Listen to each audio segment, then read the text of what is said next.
Olá, pessoas, tudo bem? Sejam bem-vindas a um novo episódio do Titancast. Oi, gente. Como sempre, estou eu aqui, Natália. E eu, Carol. E hoje nós estamos aqui para falar do capítulo 137 do mangá de Shingeki no Kyojin. Com um pouquinho de atraso, mas mas antes tarde do que nunca. Ainda Isso faltam aí. uns 10 dias para sair o outro capítulo, então tá de boas. É bom que vocês aproveitam e relembram tudo que aconteceu nesse capítulo antes de começar o próximo. Antes de ler o próximo, né? Sim, nós também vamos relembrar o que aconteceu hoje. A gente também tá precisando relembrar. Foi um mês bem conturbado. Não foi por falta de tentativa, nós tentamos gravar outras vezes, mas tudo no universo vai contra a gente. Inclusive, a gente passou meia hora tendo problemas técnicos antes de conseguir fazer essa gravação. O que importa é que tá dando certo. Se nada acontecer até a gente postar, vai dar tudo certo. Não vai acontecer, não. Esse capítulo foi outro polêmico, que o fandom surtou geral. Ele, de novo, não estão saindo os capítulos assim inteiro com muita facilidade antes do lançamento oficial, né? E de novo foi só resumo de texto por alguns dias e depois saindo uma ou outra imagem de quadros e páginas e tal. E a gente foi montando o quebra-cabeça do que foi o capítulo, mas é um processo que demorou um pouco e é um processo que deixou todo mundo doido. E um dos problemas que eu vejo nisso de vazar os spoilers é que, antigamente, tipo, uns meses atrás, o jeito que tava, o pessoal tava mal acostumado, é que tinham uns vazadores principais, né, um era a Shuko e tal, que ela dava um resumo do que ela via que acontecia no capítulo e umas horas depois já estava disponível o capítulo para todo mundo ler, que a Scandella traduzia. Mas hoje em dia a gente tem que ficar procurando, como era bem antigamente, muitos anos atrás, de que era procurando pedaços por aí, de que um leaker no Twitter, um leaker no Weibo chinês vai falar. Aí, quando as pessoas quando não são pessoas tipo que a gente já sabe como funciona e resume e tal, como era a Shuko, que ela falava do jeito dela, mas eu interpretava mais ou menos o que aqui ia acontecer, né? Mas com essas pessoas que a gente não sabe nada e tal, é mais difícil interpretar o que elas querem dizer, porque você não conhece o que as pessoas estão querendo dizer. E aí, o leaker chinês, que foi traduzido para e um leaker japonês, que foi traduzido para inglês, que depois foi traduzido para português, deu muitas palavras tipo reviver, e não sei mais o quê. Virou um telefone sem fio, né? Virou um telefone sem fio e tava todo mundo odiando o capítulo antes mesmo de ter lido o capítulo. Isso era o que rolou. Que é uma coisa normal, mas eu acho que esse mês assim foi fora de proporção, foi mais do que o normal que acontece. Sempre rola isso, que as pessoas têm um pré-julgamento do que vai acontecer no capítulo antes mesmo de ler o capítulo. Porque elas leem o que vai acontecer aí acham, não, isso é mó nada a ver, mó forçado. E não, porque não sabe como é que vai acontecer, né? Só sabe os fatos. E aí já odeio o capítulo antes de saber, odeio o fato de saber. Esse mês foi esse capítulo levado a 1000, isso. Cara, eu acho muito doido, assim. E não é, assim, o fato de eu não gostar de spoiler não é por isso. É porque eu não gosto mesmo. Mas, assim, um dos motivos é esse. Cara, como é que você pode interpretar uma obra? É tipo, sei lá, você pega um livro, lê a sinopse dele e fala que o livro é um lixo só porque você leu a sinopse? Não. Sabe, isso não existe, ainda mais isso que você falou. E, assim, a gente não tá falando de gente que chegou no fandom ontem, sabe? A galera burra velha já disso. E que fica brigando por causa de um negócio que você sabe que foi mal traduzido, que ainda foi mal interpretado, e que você não tem a menor certeza de que as coisas vão acontecer daquele jeito e tá brigando, sabe? Uma coisa é, depois que lê o capítulo, falar, ó, não gostei desse capítulo. Aí tudo bem, cada um tem seu direito. Agora, caraca, nem leu o capítulo ainda, leu o que alguém escreveu sobre. Parece uma fofoca, sabe? Tipo, quando você diz que não gosta de alguém porque alguém te contou um fato sobre essa pessoa. É tipo isso. Ah, eu odiei o capítulo porque alguém me contou em chinês, depois em japonês, depois em inglês, depois em português, que vai acontecer uma coisa que eu nem sei se vai acontecer mesmo. Ah, eu dou sorte que eu não acompanho nunca esse pré aí dos capítulos, porque eu tenho zero paciência, de verdade. Eu acho que não precisa ser dessa forma. Pois é, eu fiquei bem puta com isso, porque todo mundo... o Isayama tá arruinando o final foi uma merda, não sei mais o que. Faltam 2 capítulos pro final, tá, gente? E além disso, que isso não tem nada a ver com o que aconteceu até agora no mangá, que isso é muito forçação de barra e não sei mais o que. E eu não sei onde é que o pessoal tava, ou se eles passam voando pelos capítulos, mas Shingeki sempre teve essas forçadas de barra, tipo, sempre. Sim. E, tipo, nunca foi uma coisa totalmente sem nada de clichê ou nada de coisa pra dar hype, ou só coisa assim, pra dar emoção clichê. Tipo, o Reiner tá vivo até agora é uma das provas definitivas disso, aliás. Gente, o cara perdeu metade da cabeça. Tipo, são situações que não tem a mínima necessidade do Isayama ter colocado coisas tão forçadas, mas que ele coloca porque ele considera que dá emoção. Foi assim com o Reiner, foi assim com o Zeke, foi assim com o Levi, que tá vivo até hoje, se arrastando por aí. Mas foi com o Eren também, quando perdeu a cabeça. Então, esses tipos de coisa sempre aconteceu no mangá. Tipo, sempre teve pessoas vindo de última hora para salvar. Eu sei que muita gente reclamou do Falco por causa disso, que o Stand do Falco chegou de última hora só para salvar os outros e tal. Todas as batalhas foram assim, até hoje. Todas as batalhas foram assim. Inclusive, sempre teve uma reviravolta no fim que veio alguém para salvar ou alguém resolveu o problema. Esse Alguma coisa arco assim. que tá adaptado agora no mangá, né? Esse pedacinho da batalha em Libério e tal, ele é exatamente isso. Beleza, tava tudo combinado, cara, mas eles chegam. No momento chave que o Eren tava precisando, que ele tava prestes a ser morto, vem e chega em casa. Por mais combinado que tivesse, é perfeitamente combinado, sabe? Tipo, sempre foi assim. Porque por mais que, não, mas ninguém é diferente de outros shonens e tal, cara, mas é uma obra de ficção. Toda obra de ficção tem que ter forçada de barra. Não existe nenhuma obra de ficção que não tenha nenhuma forçada de barra, senão não seria ficção, sabe? O negócio precisa. E essas forçadas de barra existem para te fazer passar mais emoção mesmo. Pode ser que você não goste, que não é do seu gosto e tal, mas tem várias dessas que eu não gosto pessoalmente, dessas do mangá, mas elas não tiram o mérito do mangá pra mim, nem acabam com a minha experiência dele. É só tipo, de novo não, Isayama. Sim, já falei várias vezes aqui que eu odeio essa cena que o Reiner perde metade da cabeça. Pra mim, na minha opinião, é a maior forçada de barra do mangá, maior do que o que tá acontecendo agora. Eu acho péssimo, eu acho um recurso péssimo, podia ter sido diferente. Mas foi feito e fez parte da história, e paciência, sabe? Segue a vida aí. Eu vi nessa confusão, né, que foi esse capítulo, eu vi um tweet muito interessante, eu não lembro quem foi, talvez não foi nem um tweet assim, tipo, que viralizou muito não, então deve ter sido alguém, às vezes até que vai escutar a gente comentando disso, mas que eu achei muito bom, que falava que tem medo que Shingeki vire igual Game of Thrones, que mesmo quem não viu o final ficou com não, mas Game of Thrones tem um final ruim. Tipo, por exemplo, eu não vi Game of Thrones, mas sei que todo mundo comentou que o final foi ruim. E eu tenho muito medo mesmo que Shingeki vire isso, que a galera no final nem seja tão ruim assim, mas a obra fique popularmente conhecida por a obra que teve um final ruim, sendo que o final não vai ser ruim, sabe? Mas eu acho que pode rolar uma parada dessa. Eu acho que com certeza vai ter uma parada dessa, porque a maioria das pessoas que leem são os yaragueristas, são que estão torcendo pelo Eren, né? E eles com certeza, eu sei que eles com certeza não vão gostar do fim. Com certeza. Eu espero e eles são que as partes mais vocais. Eles já não estão gostando, eles estão odiando.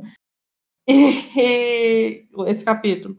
O negócio é que gente que achava que é mais assim contra o Eren e tal, também está odiando, porque também achou meio forçada de barra. Pode ser meio forçada de barra? Pode. Eu vou achar ótimo quando eu ver esse capítulo animado, que vai acontecer, eu vou achar ótimo, sinceramente. Eu não vi tanto problema assim, eu fiquei emocionada assim com o capítulo. Tem coisas que eu espero que Isayama trate melhor nos últimos 2 capítulos que ainda vem por aí, mas no geral eu achei ele um bom capítulo. Sim, é do gosto pessoal. Tipo, todo esse arco final, ele tem muita forçada de barra. Não é exatamente o que eu queria. Não é tipo. E as forçadas de barra não são pela aliança existir ou pela aliança conseguir coisar o Eren, porque.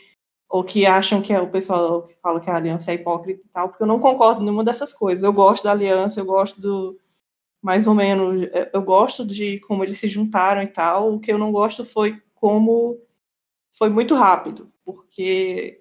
Tipo, eu acho que podia ter trabalhado um pouquinho mais para chegar onde chegou, mas eu não tenho problema nenhum com aonde chegou. Eu só acho Sim. que o processo podia ter sido Melhor. um pouquinho mais lento.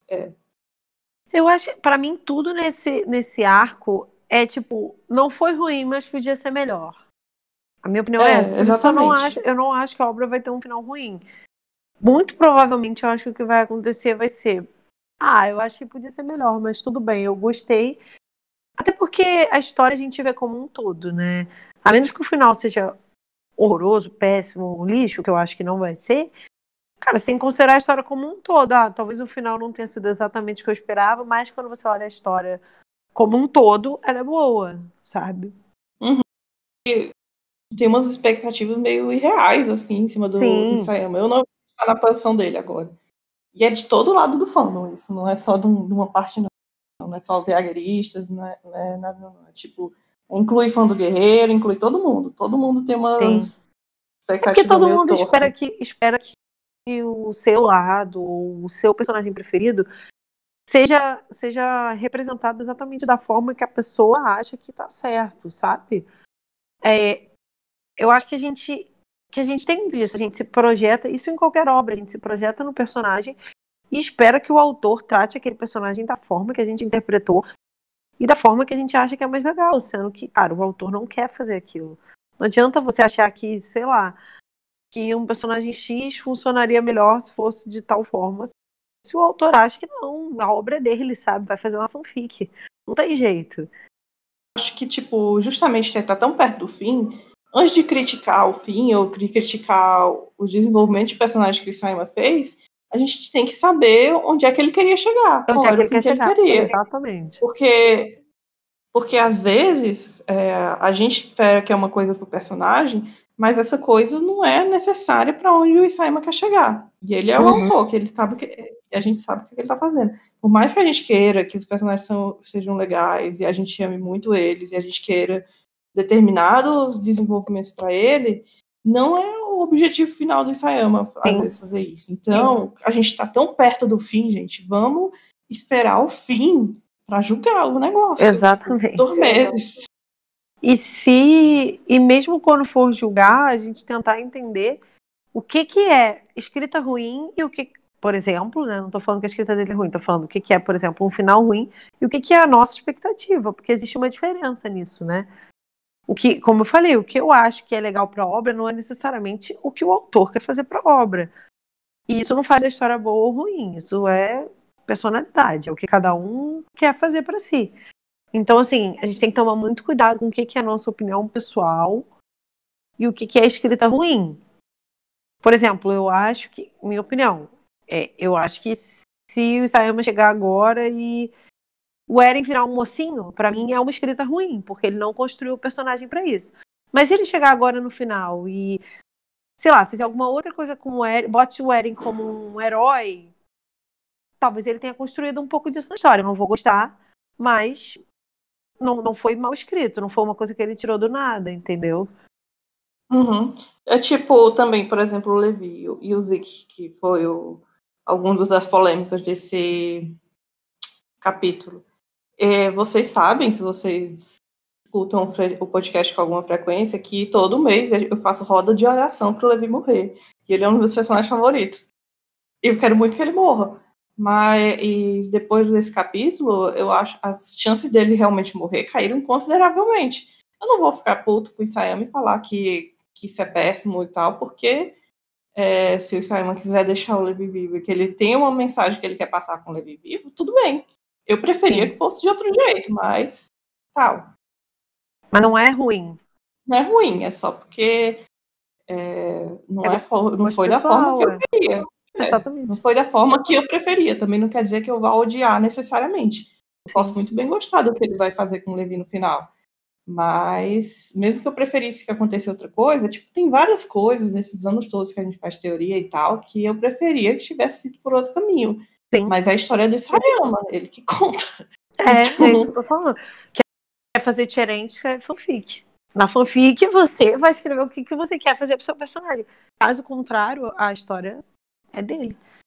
E, de novo, isso não quer dizer que a gente concorda com tudo e que a gente gosta de tudo que ele faz, porque a gente tem várias críticas a isso, mas é foda ficar o surto que foi esse capítulo. Muito foda. Sem condições, gente.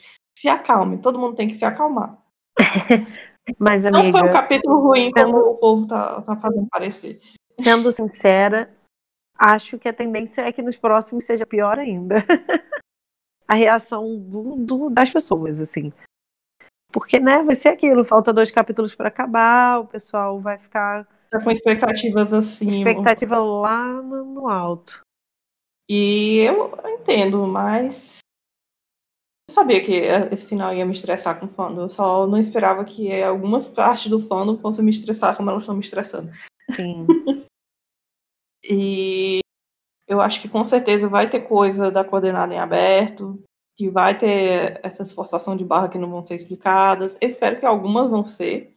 Tipo, se fosse pelo meu gosto, esse capítulo tinha sido passado todinho com o Zeke e o Armin conversando sobre o Eren. Sim. Conversando sobre o Eren, o que o Eren fez na coordenada. Eu tive isso? Não. Eu acho que foi uma perda total? Não. Eu gostei muito da conversa que eles tiveram no capítulo e eu acho que foi o fechamento ideal para o personagem do Zeke. Sim. Eu nunca teria passado pela minha cabeça que essa seria a conversa deles hoje. Eu achei realmente que eles iam conversar sobre o Eren. Uhum. É tipo, isso nem sempre dá o que a gente quer, mas ele dá coisas que fazem sentido na história que ele está construindo. Exatamente. Bom, mas vamos começar a falar sobre o capítulo. É, porque a gente tá 20 minutos falando só do... Após esse puxão de orelha que demos no fandom, sentiu a indireta aí da sua casa? Você, pessoa que ficou criticando o capítulo esse mês? Não, tô zoando. Pois é, a primeira página eu já tive calafrio só de ver a primeira página, de ver aquele bicho. Que gente, a Carol não sabia que esse bicho existe. É isso que eu ia falar, como assim esse bicho existe? Gente, não aprendi isso na minha aula de biologia, não. Esse aí, o nome dele o professor não me ensinou. Ele, na verdade, tem menos de 1 centímetro. O original, né? Que aqui ele tem menos de 1 centímetro de tamanho. Foi muito curioso que eu acho que muita gente do fandom começou a ver vídeos sobre isso. E aí, quando eu entrei no meu... Eu não vi nenhum vídeo sobre isso. E aí, quando eu entrei no meu YouTube, o YouTube me sugeriu vários vídeos sobre esse bicho. Que eu acho que o algoritmo dele entendeu que pessoas que veem vídeos sobre Shingeki estavam vendo vídeos sobre esse bicho. E aí ele ficou me sugerindo vários vídeos sobre esse bicho. Uma delas, eu tinha uns 2 ou 3 vídeos sobre ele. Bizarro. Teve gente falando que era alienígena, era confirmação de que era alienígena, porque eles viram o Sol lá na imagem que mostra o espaço e acharam que era uma explosão chegando na Terra, que era um bicho alienígena. Aí, tipo, meu Deus. Não, gente, não é pra calma. tanto, gente. Calma, não é pra tanto. E o capítulo começa com essa conversa filosófica do Zeke sobre o sentido da vida. De como a vida surgiu e tal, de como várias coisas... Aula de biologia total. O Zeke saímos fazendo mais do que o nosso professor de biologia. Sim. E ele falou sobre todas as formas de vida e tal. De que as coisas apareciam e sumiam, de que era o ciclo da vida, mas que eventualmente algumas permaneciam. E essas que permaneciam, e tudo isso era o ciclo da vida, é o que a gente conhece como vida.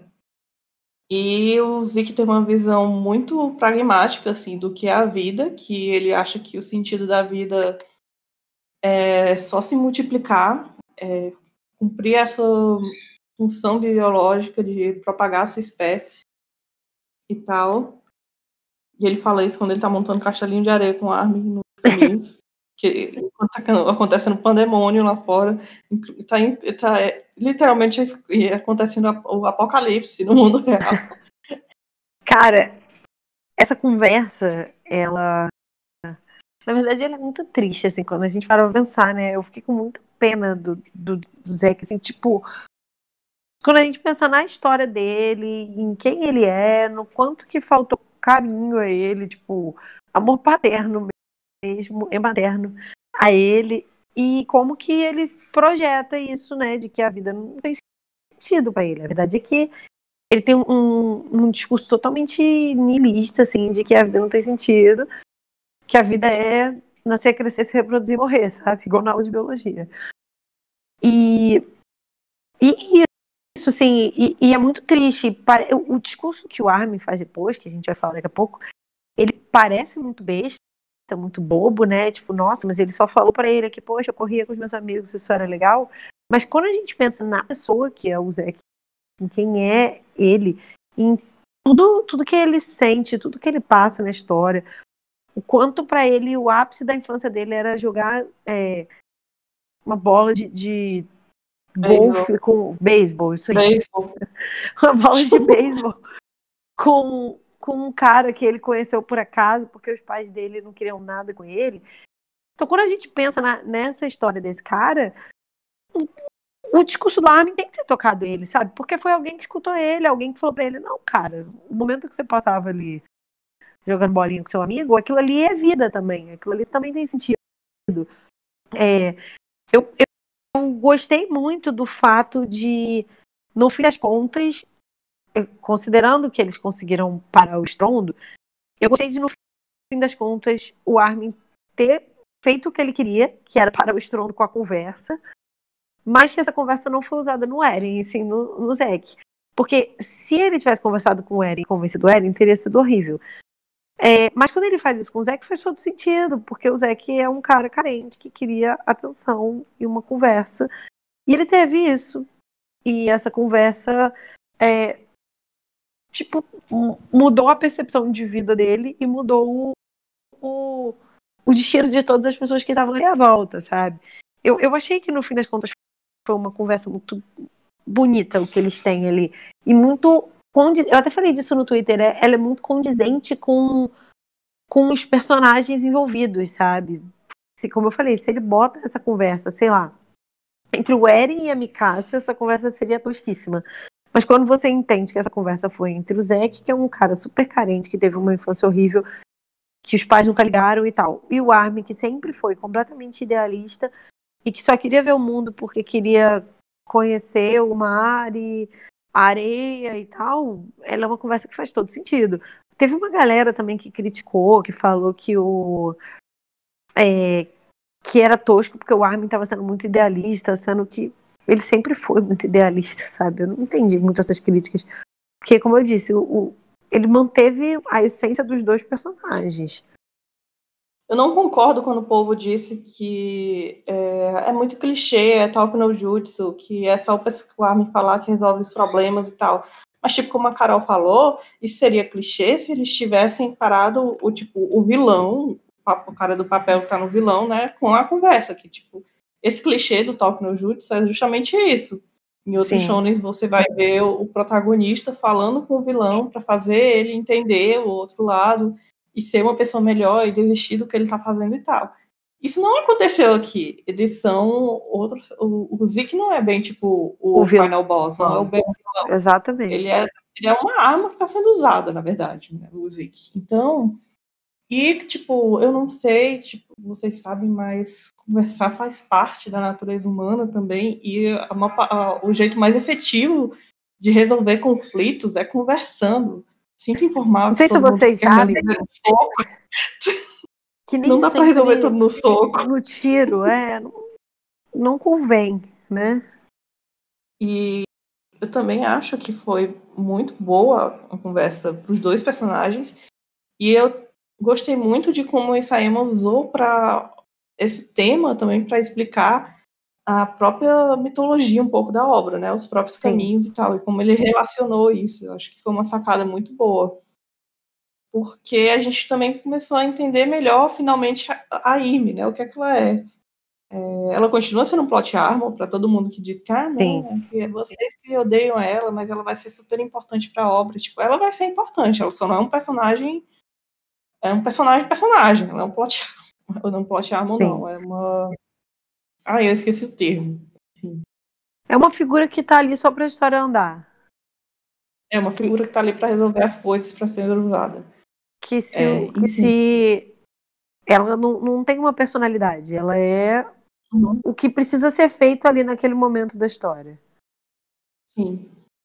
E, pois é, né, o Zeke fica falando de que isso é a vida, que a vida é só crescer, se multiplicar e morrer e tal, que por isso todos os seres vivos são tomados por esse medo de morrer, e é esse medo de morrer que também é uma forma meio de aprisionar e escravizar eles, todos eles são escravos desse medo da morte, e esse medo da morte é uma consequência dessa ação de multiplicar, que é o sentido da vida.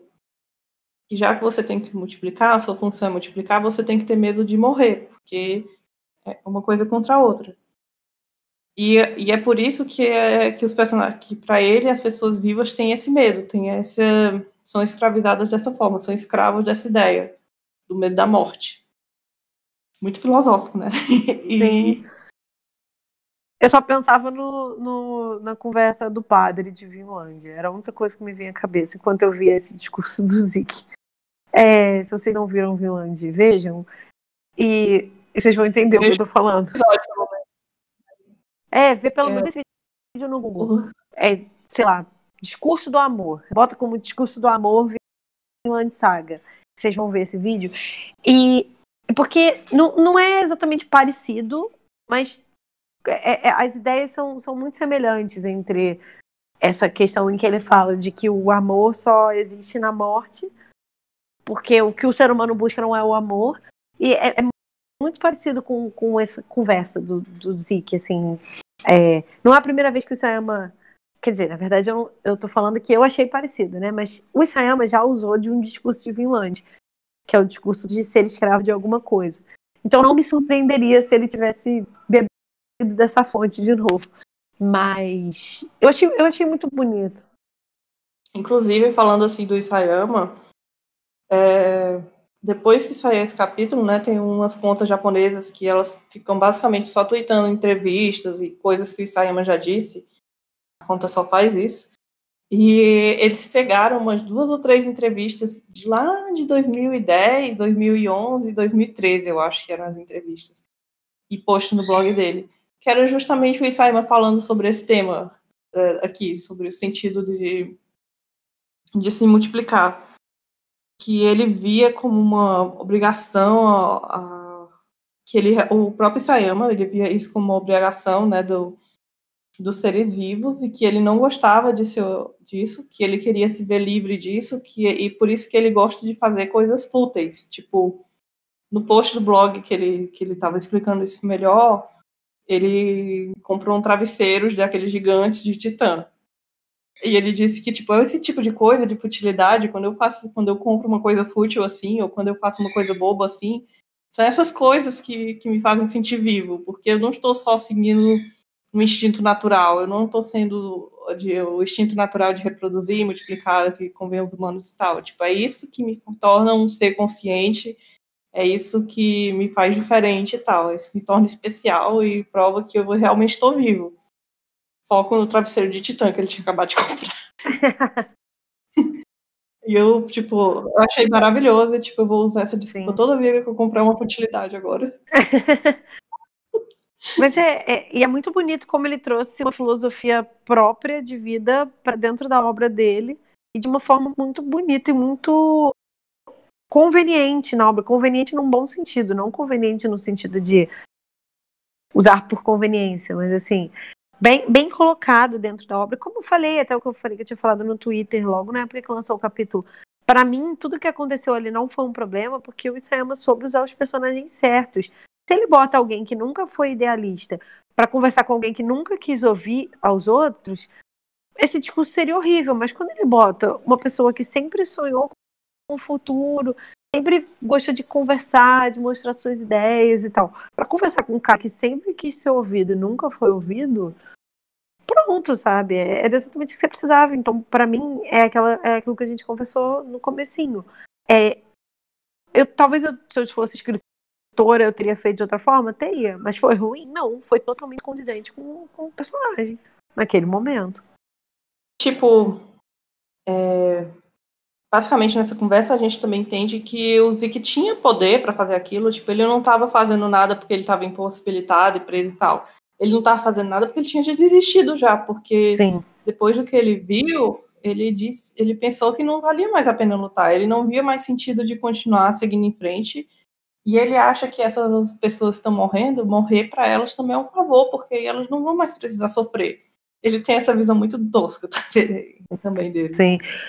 E isso que você falou, ele não é o grande vilão da história. Eu acho que esse capítulo foi mais uma prova de que ele não é o grande vilão da história. Beleza, ele tinha um plano que ninguém tá dizendo que o plano dele era maneiro, era legal, ou era correto.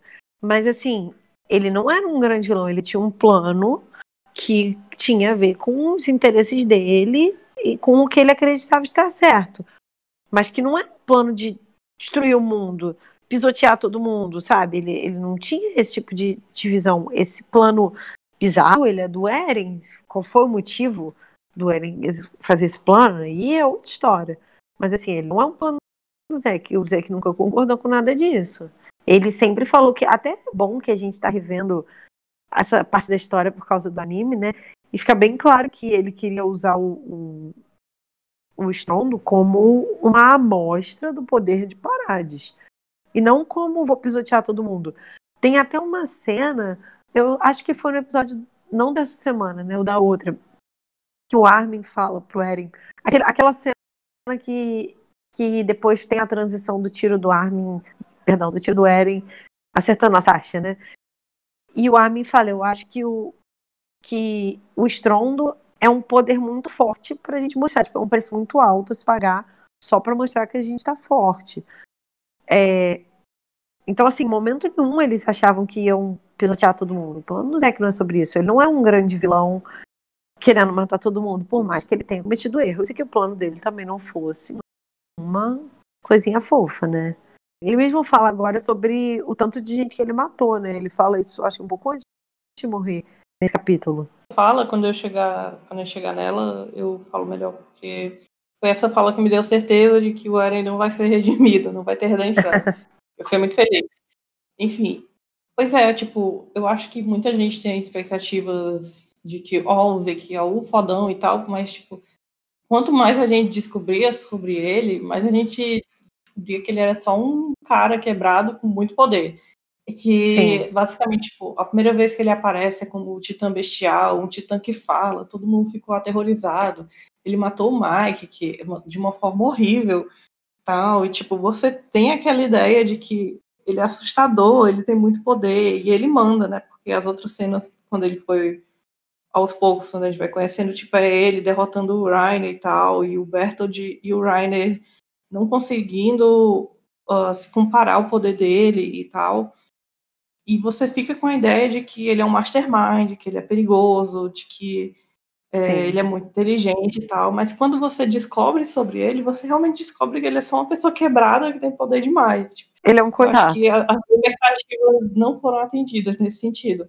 Quanto mais tempo a gente passou conhecendo o Zeke de verdade, mais a gente viu que ele é um coitado. Ele não era, tipo, um gênio do crime. Foi um trouxa. Colocou tudo na vida dele. Toda a vida dele era para seguir um plano lá. E para seguir esse plano, ele confiou cegamente no irmão dele, porque ele é carente, que ele tinha muita carência mesmo de ter um contato pessoal mais íntimo, principalmente com a família, que a família é um problema na vida dele. E ele confiou cegamente no Eren e foi feito de trouxa. E a partir daí foi só feito de trouxa, né? Tipo, Sim. As emoções dele, o lado emocional dele sempre foi instável e isso tomou o melhor dele. Sim. Todo o plano e tal é tudo muito ligado a essa emoção, ao trauma que ele tem com a família. É muito curioso isso que você falou da expectativa irreal, né, que a gente acaba tendo dele, que é colocado como um cara, tipo, que vai ser o gênio e tal, porque acho que quando a gente para pra pensar, o Sam, ele fez isso com praticamente todos os guerreiros. O Reiner também é colocado pra gente primeiro como um cara muito forte, muito centrado, e depois a gente descobre que ele é um coitado que tava dissociando. A Anne, ela é, nossa, a titã fêmea que faz ficar rodando no Fria. ar. E tal, e aí você descobre que, na verdade, ela nem queria estar ali, que ela discorda de tudo aquilo, que agora ela tá perdidinha.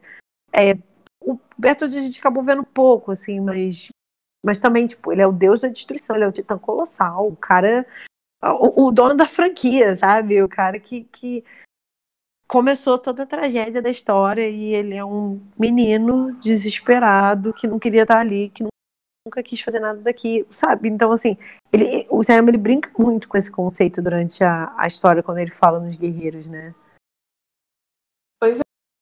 E eu entendo que as pessoas se frustrem com o Zeke, mas eu pessoalmente acho que esse foi o fechamento ideal para o personagem dele. Ele não tinha como acabar vivo. Ele fez muita coisa errada, ele tinha muito plano errado e muita ideia errada para conseguir acabar vivo. E ele, pelo menos, conseguiu ter um alívio, assim, no momento final. Tipo, ele conseguiu ver ter um relance, assim, de esperança e de sentido na vida dele, porque ele não via sentido na vida dele. Por isso que ele tá tão niilista, assim, nessa parte. Que ele não tem mais vontade de fazer nada, só ficar construindo castelinho de areia. E se deixassem, ele teria ficado o resto da eternidade ali, construindo castelinho de areia. Sim. E ele tá lá dormindo, basicamente. E o Armin foi capaz de dar um alívio, assim, para ele, ter alguma coisa na vida dele e ter sentido. Então, eu curti muito essa parte. Eu também, e inclusive eu acho que o Zack é um personagem muito melhor quando ele se torna esse cara cheio de fraquezas e cheio de problemas e que foi enganado pelo irmão porque é carente, porque nunca teve uma família decente, assim. Eu acho que esse Zack é muito mais legal do que o bestial matando o Mike, sabe? Tipo, fodão. Eu não gosto de personagem fodão, né? Então, assim, eu gosto muito mais desse Zack destruído. Todos os personagens de Shingeki também são meio assim, tipo, todos destruídos e fodidos, então por isso que eu gosto muito de vários. Sim, eu divaguei um pouco falando sobre o Zeke, mas eu queria falar sobre a Irme. Porque essa ideia que o Zeke fala, ele explica muito bem as intenções da Irme, o que é que a gente viu dela.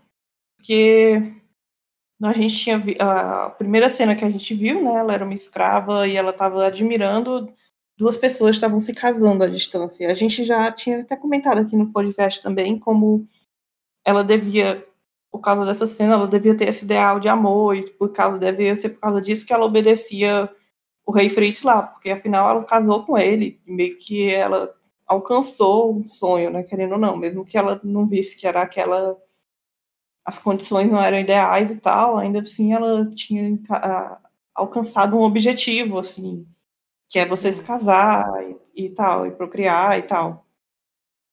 E o Zeke falou que ela também tinha muito medo de morrer, e ela tinha muito medo da dor, e é por isso que quando ela conseguiu os poderes mágicos, porque ela caiu naquela árvore mágica, aquela árvore que devia ser antiga pra caramba. Eu acho que essa questão de que onde é que esse bicho deu poder e tal, nunca vai ser explicada, e nem eu acho que não precisa ser explicada. E também, exatamente, eu acho que não é um problema ela não ser explicada. Basicamente, é só que a gente só precisa saber que ela entrou em contato com esse bicho, que é a fonte de todo o poder dos titãs, que na verdade é o que ele tá chamando de vida aqui, né, e essa coisa deu poderes mágicos para Irme, e desses poderes mágicos reagiram ao que a menina queria, ao que ela sonhava. Ela queria, o instinto dela era querer ela tinha medo de morrer, então ela queria um corpo forte, grande, que não morresse, que fosse incapaz de morrer.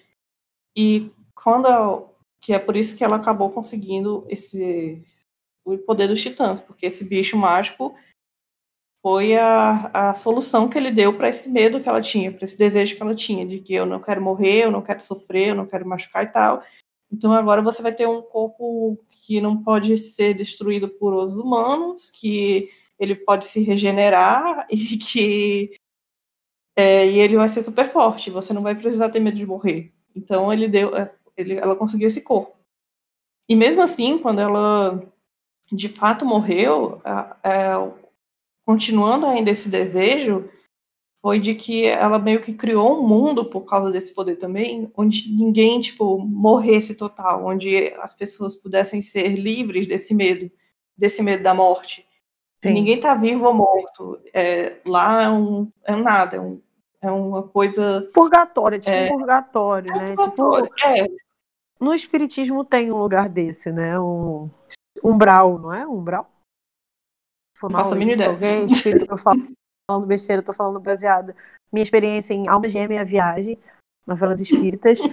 Mas eu acho que é um umbral, que é um espaço onde a alma fica lá, vagando, esperando o que vai acontecer. Aí ela também era uma garota muito sozinha, e ela sempre quis muito se conectar. Ela estava sedenta por conexões, por ela ter algo de verdade. Como ela viu lá aquele casal se casando. Ela Sim. queria, e ela era muito uma vida de escrava e tal, não tinha nenhum relacionamento verdadeiro e tal, e ela queria continuar aquilo. Mesmo ela criando esse mundo, ela não conseguiu se desprender desse mundo humano. Mesmo ela criando esse mundo mágico, onde ninguém está vivo ou morto, e onde está todo mundo ligado e tal, ela não consegue se desprender as Pessoas reais. características, as pessoas, as coisas que ela viveu no mundo. Ela não conseguiu deixar isso para trás. E é por isso que ela cria o caminho para deixar todo mundo ligado, todo mundo que tem sangue dela fica ligado, e é pelos caminhos. E é por isso que ela fica lá construindo as coisas, porque em vida ela nunca foi capaz de se opor ao rei Fritz ou se ir contra ele, mesmo ela tendo mais poder do que ele e tal. Isso também provavelmente por causa dos medos, inseguranças dela e tudo mais, de querer ser aceita, de querer ter uma correlação e tal. E todos os caminhos, todo o que acontece nos caminhos, toda essa mitologia é tudo resultado também dessa menina quebrada que foi a Imifrit, de todos esses medos, de todos esses desejos que ela tinha. E que não são mais assim, eu não vejo. São resultados dela, mas assim, eu vejo. E também pelo discurso do Zeke, muito como uma representação do ser humano mesmo, porque o que ele disse não é mentira. O ser humano tem medo de morrer e muitas vezes ele procria por medo, não só de morrer, mas por medo da solidão, sabe? Quantas vezes assim as pessoas falam, mas você não vai, por exemplo, falam para alguma mulher que não quer ter filho, mas você não vai ter filho, quem vai cuidar de você na velhice, sabe? O ser humano ele tem essa coisa que, sei lá, eu acho que é até um pouco egoísta esse tipo de pensamento, de querer procriar porque ele não quer ser sozinho, porque ele tem medo de morrer sozinho, sabe? Então, eu acho que é o que a Amy Fritz fez, mas é uma representação da raça humana mesmo. Essas coisas que ela sente são muito fáceis de se identificar, assim, Sim. como humanos. E eu vi muita gente que acha que ficou muito aberta à interpretação, isso e tal, que ele não explicou bem o que aconteceu e tal, mas, tipo, eu acho que dá pra gente entender facilmente que essa é a mensagem pelas falas que eles dão, que, tipo, ela criou esse negócio justamente porque ela não queria ficar só. Sofrer e ficar sozinha, assim. E ele disse, né, o Eren foi o primeiro a realmente entender isso, esse lado dela, e é por isso que a Amy foi com ele. E é muito bizarro que, na verdade, eu até, quando eu li isso, eu fiquei meio assim, porque eu não acho que o Eren entendeu ela, na minha opinião. Eu acho que o Eren falou Não, o que ela queria ouvir para benefício próprio. Sim, na minha interpretação sempre foi isso, sabe? Foi tipo, sim. eu preciso de alguma coisa dessa menina, então eu vou falar o que ela quer ouvir. E aí falou, você quer ficar aqui sozinha por 2000 anos e tal? A menina, pô, não quero não, vou na desse cara, sabe? Não acho que foi empatia do Eren. O Zeke falou como muita gente do fandom falou na época, né? Tipo, o Eren fofo, entendeu aí, Mira, eu não acho. Eu acho que ele falou o que ela queria ouvir por puro benefício próprio. Eu acho que até que ele não necessariamente queria só controlar ela ativamente, mas, tipo, o que ele falou não bate exatamente com o que ela está sentindo, e novamente aquilo de que as pessoas não entendem totalmente umas às outras, né? Elas entendem um pouco o que elas querem entender. E quando o Eren falou aquilo, ele meio que estava menosprezando, podia estar meio que menosprezando. Podia ser que, no fundo, ele meio que menosprezasse tudo aquilo, aquela vida que ela teve, que ele sempre menosprezou, né? Pessoas que eram escravas e tal. Porque, tipo, aí ele queria ter ouvido aquela mensagem de que ela era importante e tal, que ela sempre foi sedenta por aquela mensagem. Mas isso não significa necessariamente que ela está concordando com tudo que o Eren está fazendo com aqueles poderes. Sim. E que não é a mesma coisa de que ela quer aquilo. Ela só queria ouvir aquela mensagem de que ela era alguém especial, mas ela não quer necessariamente matar todo mundo. Eu acho que ela deu mais os poderes, mas ela, tipo assim, não quer passar por cima de todo mundo. Até porque a gente tem ela no painel, né, olhando os outros nesse capítulo. Eu acho que ela não quer se impor perante os outros, porque ela nunca foi de se impor, ela sempre foi muito passiva. Submissa, né? Submissa. Sim. Que ela era uma escrava, afinal. Eu achei uma outra coisa curiosa, porque o Zack fala que o Eren foi capaz de entender ela, mas quando a gente pensa em relação à personalidade, assim, é muito mais fácil o Zack entender ela, que sempre foi uma pessoa também muito sozinha, e que acabou sendo submissa no sentido de que, como você mesmo falou, a vida inteira dele acabou sendo relacionada a um plano, tipo, no começo da vida dele, os pais fazendo dele uma arma, e depois ele confiando cegamente no irmão pra dar sequência a um plano que ele achava que era o correto. Então, assim, na verdade, a história da Ymir, ela é muito mais parecida com a do Zack do que com a do Eren. E faria muito mais sentido que o Zack entendesse quem é essa menina e todos os anseios dela, assim, do que o Eren, né? Sim. E eu acho, não só do Zeke, eu acho que todos os guerreiros, o pessoal de Libéria, eu acho que a história da Ymir se relaciona muito melhor com a deles do que com o pessoal de Parades, na verdade. Sim. Com todo o drama, o tipo de drama que eles passam e tal. E justamente, não foi a questão de que a Ymir concorda mais com o plano do Zeke ou com o plano do Eren ou que plano de que for. É só porque todo o Zeke e tal tentou tratava ela só como se ela fosse uma escrava, uma arma. Ele não via ela como uma criatura pessoa viva e tal. Não via ela como uma pessoa. O Eren foi o primeiro a chegar lá e ver ela como pessoa. E é por isso que ela seguiu a ele. Mas isso não quer dizer que ela concorda com tudo que ele tá fazendo. É de novo outra pessoa carente, querendo ligação, amor e tal. Sim.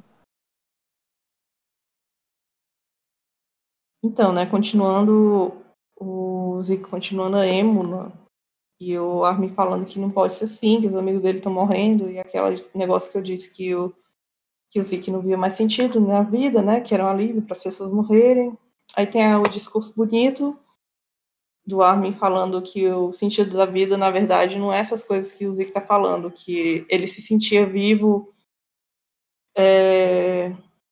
correndo com os amigos na feira. Simples, em coisas simples da vida, tipo brincar de correr com os amigos dele, ou de ler um livro quando tá chovendo, ou de alimentar um esquilo, ou de passear na feira. Eu achei fofo ele alimentando um esquilo. Não, eu achei ótimo, porque a primeira tradução que saiu, o resumo, né, que saiu, falava que um esquilo dava uma noz pro Armin. Aí eu, pronto, virou uma princesa Disney. O esquilo tá dando a noz pra ele. O Armin andando na floresta e vê um esquilo, né, entregar a noz pra ele. Os passarinhos cantando. Pérolas que a primeira tradução sempre nos dá. Primeiros spoilers, né? E eu achei muito legal, porque, tipo, eles estão conversando, né, quando a gente tá falando dessas coisas, E o Zeke tá lá construindo o castelo de areia e o Armin acha uma folha perto do castelo e ele e essa folha faz ele se pensar dessas coisas, se lembrar dessas coisas. Só que ele segura a folha e o Zeke não vê uma folha, ele vê uma bola de beisebol, porque era coisa importante para ele. Então é meio que eu acho que esse espaço ele meio que igual como ele foi para Amy Fritz, que ele foi construído idealmente para ela, para ser o jeito que ela queria, ele pode sentir Cada um ter o seu ele como é que chama? Caminho, né? porque as pessoas, ele pode sentir o que as pessoas querem, qual é a necessidade ideal delas, e entregar um pouco o que o subconsciente delas quer. Tipo, Sim. pro Armin foi essa folha, pro Zeke foi a bola de beisebol e tal. Tipo, não é uma coisa que a gente vai ficar pensando, como é que surgiu essa bola de beisebol e essa folha? Mas, tipo, é uma simbologia bonita. Eu acho que a galera faltou um pouco. É porque tem muita gente que quer ler pela luta, né? Mas, assim, pra quem não lê pela luta, eu acho que faltou um pouco abstrair mesmo, entender esse capítulo um pouco menos racional e mais filosófico mesmo. Tipo aquele capítulo em que o Eren caminham pelos caminhos, passando pela vida deles. Sabe? Também são capítulos muito filosóficos. Eu acho que tudo que envolve os caminhos sempre vai ser muito assim, e a galera vai ter que entender isso, que os caminhos não vão ser cientificamente explicados, porque os titãs não são um experimento científico, como muita gente achava. Sabe? É filosófico, sim, é uma mitologia, e eu já falei isso várias vezes aqui, que eu adorei quando os titãs foram uma mitologia, que eu acho que a mitologia de uma história, ela precisa fazer sentido dentro da história, mas ela não precisa ser 100% explicada. E ela não vai ser, e tudo bem, sabe? Eu acho que ficou muito claro isso dos caminhos, que tipo, como eles funcionaram pro Armin, como eles funcionaram pro Zack, no sentido de o que eles estavam vendo. Não é preto no branco, tipo, como uma folha virou uma bola de beisebol. Não, é o que cada um precisava ver naquele momento, né? Entendo que tem gente que não vai gostar desse estilo de história. Não, sim, tem gente que não vai gostar, mas não é ruim. É só. Né, não é ruim, tipo. É diferente. E aí depois, né, que eles têm essa conversa e tal, e o Armin entrega a folha barra bola de beisebol pro Zeke, e ele lembra do Xavier. Tem a outra coisa super polêmica do capítulo, que é que os antigos portadores aparecem, assim, em volta deles. Os antigos portadores que a gente conhece. Essa eu achei forçada. Essa já me incomodou bem mais do que a conversa dos dois. Eu achei forçado, mas ao mesmo tempo eu gosto do fanservice. Eu queria o fanservice, não tenho problema com o fanservice. Eu sei que todo mundo, a maioria das pessoas acha que fanservice é necessariamente ruim, mas eu abraço o fanservice. Tipo, eu sou fã, eu quero fanservice. Nem sempre, eu acho que alguns são bons, mas esse eu achei que deu uma forçadinha mesmo. Mas faz parte. É isso que a gente falou, uma obra de ficção precisa ver forçadas de barra. É forçado, é super forçado. Eu entendo que pessoas não gostam, eu super entendo que pessoas não gostam. A própria Carol não gosta aí. Mas eu vou me emocionar e vou chorar quando estiver animada, eu vou me emocionar e chorar quando estiver animada.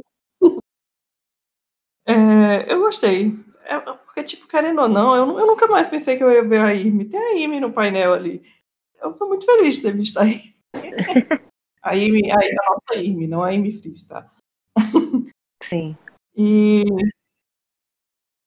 querendo ou não, tipo, a gente já teve uma ou outra dica antigamente para dar essa ideia de que eles estão meio que lá nos caminhos, né? Tipo, principalmente quando o Armin devora o Bertholdt, né, no 84, o capítulo 85 começa com o Titã do Bertholdt chorando pro Armin, tipo, o Armin enxerga o Titã do Bertholdt chorando. E meio que foi fica tipo, uma visagem, ele tá tendo uma visagem com o menino que ele devorou, mas abre espaço, tipo, pra acontecer, tipo, deles estarem aí, dele não estar, tipo, completamente morto, assim. A única coisa que isso me preocupa é deles reviverem no final da história. Eu acharia muito ruim. Não vão reviver. Eles só estão lá nos caminhos. Mas a gente não sabe, né, o que vai acontecer no final. A gente também não Não achava vão que ia reviver. acontecer. Eu também Se acho que eles não vão, reviverem, mas eu me eu pago preocupo. uma prenda. Eu Paga não o me quê? preocupo. Eu pago uma prenda. Eu não acho que eles vão reviver e eu não me preocupo muito com isso. Eu posso estar sendo trouxa? Posso. Mas eu não me preocupo com isso, deles reviverem. Eu acho que o máximo foi eles. Eu meio que. A forma que eu enxergo é que eles estão lá, existindo, ou não, né, na coordenada. Eles não têm consciência do que está acontecendo. É meio que como os titãs. Os titãs comum funcionam, que a Amy até falou, que é meio que como se fosse um sonho. Ela vê as coisas que estão acontecendo, mas ela não consegue reagir, ela age só por instinto e tal. É como se eles estivessem, pensando aqui agora, é como se todos esses titãs comuns estivessem já vendo as coisas de dentro da coordenada. Que eles não têm controle sobre os corpos deles. Eles sabem que eles existem e tal, mas eles não podem fazer nada. Mas a gente tem alguns momentos, e sou eu explicando, assim, do além, né, dessas coisas, porque não é isso aí eu falando, essa é a minha interpretação própria, tá, gente? Eu não tô falando que tá certo ou errado. É a minha interpretação. A Carol pode discordar também, se ela não gostar.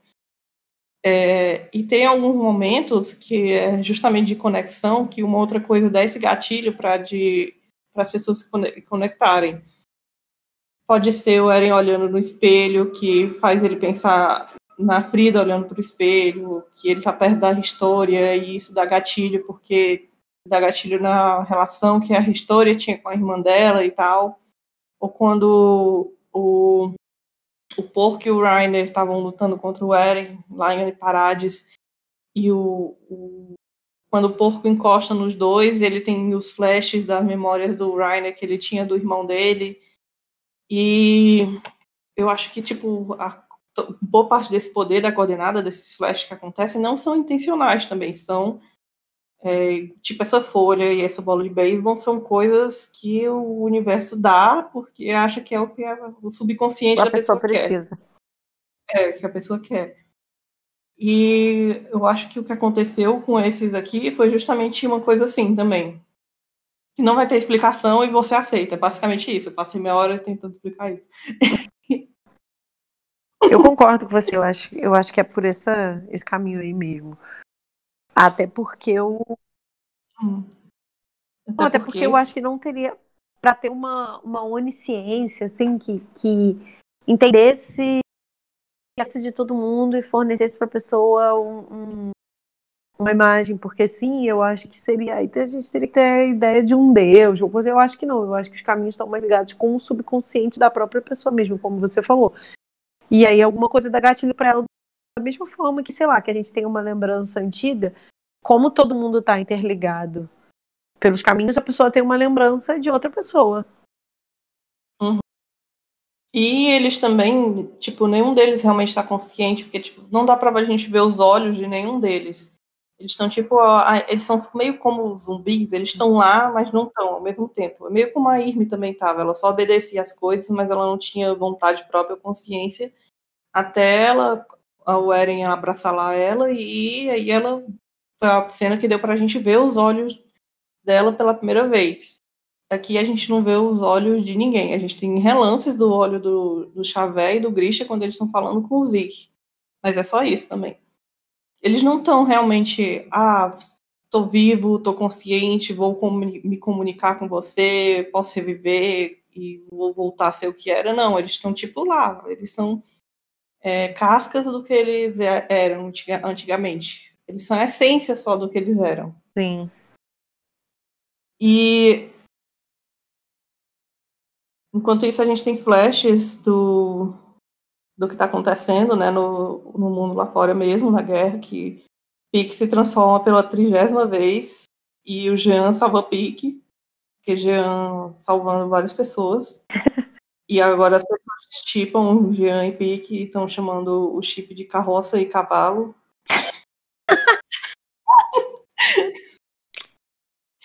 A Carol não deveria ter visto ele. Eu não tinha visto, não. Eu fiquei muito fora do fandom esse mês. Cara, não, eu acho Carroça e bom Cavalo. que primeiro faz sentido, mas assim, por outro lado, eu acho muito bom que qualquer pessoa que o Jean salva vira chip dele. Tipo assim, lá no começo tem ele e o Armin, tipo, um salvando o outro, aí chip. Aí depois ele salva o Rainer, chip. Aí ele e o Marco, chip. Ele e a Pique, chip. Todo mundo. Tipo, todo mundo que o Jean salva vira um casalzinho. Vamos torcer pra ele salvar a Mikasa, pra ele realizar o sonho dele. E o Ryan também tá prestes a ser morto por um esquadrão de Titã Martelo de Guerra ali também. Todos eles estão em situações muito derradeiras, tipo, o Ryan tá quase sendo morto, a Pique foi machucada, enquanto isso a Anne tá apanhando lá do encoraçado. E do nada o Titã do Bertoldi, o Titã da Irme e o dos irmãos Galliard começam a ajudar eles. E eu achei isso muito legal. Vai ficar ótimo animado. E as pessoas compartilharam essa cena, esse negócio do Titã do Bertoldi ajudando a Anne de falar, pronto, a chip, não sei mais o que. Não, Aruane de novo não. Não, não é Aruane não, Aruane é Beruane de novo não. Eu não aguento mais. Aí vai ter as Beruane brigando com as Aruane, não. Enfim, do nada a gente vê aquele Titã feio da Amy. Saudades do Titã feio da Amy. Saudades da Amy. Do nada chega a galera lá para salvar o dia.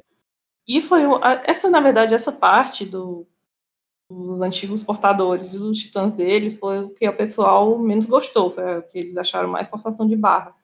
Eu concordo que é forçação de barra, mas eu gostei. E tem muita gente que achou absurdo porque eles estão parando o Eren por causa disso, né? Mas o Eren é separado. E Sim. de qualquer forma. Assim, se tinha a gente que acontecer.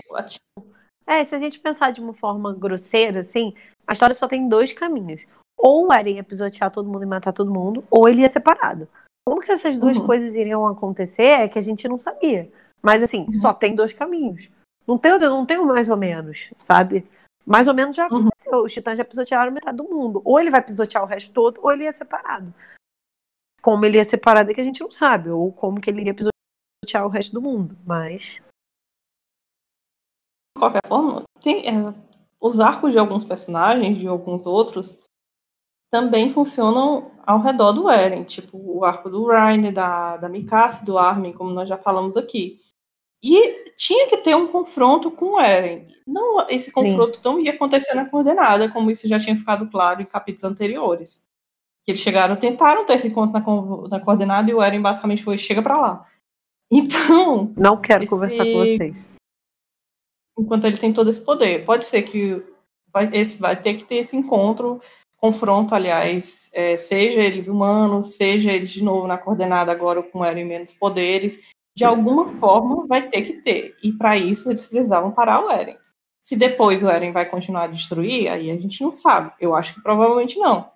Mas tinha que acontecer. Ia ser uma forçação de barra, porque o Eren é basicamente um ser super forte que eles não tinham como lutar contra, claro que ia, porque o Eren é um ser super forte que eles não tinham como lutar contra, que o Isayama especialmente junto com a Amy. Então, eu acho que foi ok as formas que o Isayama fez isso. Também acho. Eu não acho que foi clichê, que foi, não, mas é só um clichê de shonen. Tipo, em que tipo de clichê de shonen o protagonista que é o vilão, gente? Pelo amor de Deus, vocês não bate. Mesmo que tenha sendo usados algumas tropes assim, não é no lugar habitual que elas ficariam em shonens comum e tal. Ele não é sou anti-shonen, vou fazer tudo diferente de shonen. Tipo, ele só brinca com as tropes de shonen. Sim. E, cara, é isso. Às vezes a gente acha que a história... a gente quer que a história seja tão diferente de tudo, assim, mas não tem... Se ela for muito diferente de tudo, também ela não vai andar. Foi isso que a gente falou. São forçadas de barra, assim. Eu tava lembrando de quando a gente fez o podcast sobre Monster, que a gente tava falando que rola umas de barra assim na história que, tipo, todas as portas ficam abertas, o Tem dinheiro dinheiro do cara infinito. nunca acaba. Mas assim, cara, se você não botar essas pequenas coisas, não anda, porque é ficção, não é vida real, sabe? Então, assim, se até numa história que se propõe a ser real, entre aspas, né? Tipo, uma história que não tem magia e tal, você tem que botar forçada de barra. Na novela das 8, tu bota forçada de barra e é totalmente real. Por que você não vai fazer isso numa história que tem Titã pelado comendo pessoas, sabe? Cara, vai ter forçada de barra. Isso aí a gente tem que entender. Se isso for, mais uma vez, se isso for condizente com a história, tudo bem. E tudo bem você não gostar das forçadas de barra, mas dizer que Sim, elas também é necessariamente são escritas direito ruim, dizer que elas são necessariamente escritas ruim, aí não é demais. Sim. De novo, você tem que ver onde é que ele queria chegar para falar isso. Eu, sinceramente, vejo onde o Isayama quer chegar. Para você perceber isso, você tem que ver o arco da Gabi, por mais que a maioria do pessoal odeia a Gabi, o arco que ela tem com o pai da Sasha e o Nicolo, e também todas as conversas que a aliança mesmo tem, que elas são odiadas essas características são odiadas pelo fandom, mas essas são características são o Isayama armando coisas que vai levar para o final. Ele não vai jogar todo o desenvolvimento que ele teve lá da Gabi e do Nicole e tal, dizendo que todo mundo tem um monstro dentro de si, mas que a gente tem que lutar para reprimir esse monstro e para não continuar esse ciclo de ódio. Ele não ia jogar isso aí no lixo por nada, só para ser Ed diferentão que mata todo mundo. Ele não vai jogar essas coisas no lixo só para isso. Não tem sentido ele ter, como você falou, ele ter desenvolvido, por exemplo, esse núcleo da família da Sasha, para agora o Eren pisotear todo mundo matar o pai da Sasha. Tipo assim, qual o sentido? De tudo que ele falou, de tudo que ele representou para a história? Nenhum. Isso seria péssimo, no meu gosto. Sim. Eu sei que muita gente vê isso aqui como sendo péssimo, o fim da picada e tal, mas, ao meu ver, ele jogar fora todo o desenvolvimento que ele deu aos outros personagens, aos outros temas que ele abordou, isso sim que seria uma escrita péssima. Isso não quer dizer que eu não acho que tem chance do Eren dessa galera morrer, ou de muito mais gente morrer, e do final ser triste e tal. Eu acho que tem muita chance disso, eu só não acho que, tipo, vai ser de uma forma que anule essas coisas, que essas coisas que ele construiu vão ter um impacto agora no fim, que o Eren pode destruir ainda uma galera ainda, mas o Eren não vai ser retratado como um salvador honrado por fazer isso, ele vai ser visto de uma forma ruim, porque ele está fazendo coisas contra essas ideias que foram trabalhadas em todos esses outros personagens, que são reforçadas em vários outros personagens. Tipo, é muito comum na escrita que você tem um tema principal, que você reforce por coisa principal, até falando de Monster, por exemplo, no nosso podcast de Monster, tem uma trama principal, que é um conflito principal, e tem várias mini plots com vários mini personagens que aparecem pontualmente, mas que todos eles se relacionam com essa trama principal e acrescentam essa trama principal. Não sei se dá para entender. Sim, completamente. É a mesma coisa que acontece em Shingeki, que você tem.